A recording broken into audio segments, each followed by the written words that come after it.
এই বিশ্বের যা কিছু মহান সৃষ্টি চির কল্যাণকর, অর্ধেক তার করিয়াছে নারী, অর্ধেক তার নর।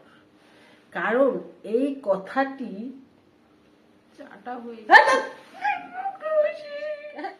শুধু বিরক্তি করা সব সময় বাবা।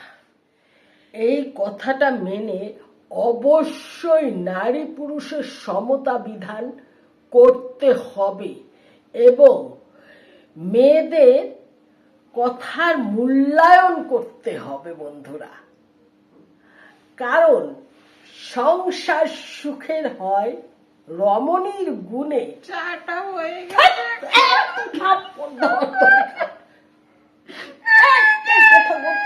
সারাক্ষণ বক বক বক বক হয়ে গেছিল। সব সময় কিছু করলে প্যাস প্যাস করে কাঁদবে, একটা কাজ করতে দেবে না, সারাক্ষণ ডিস্টার্ব করবে। যাও।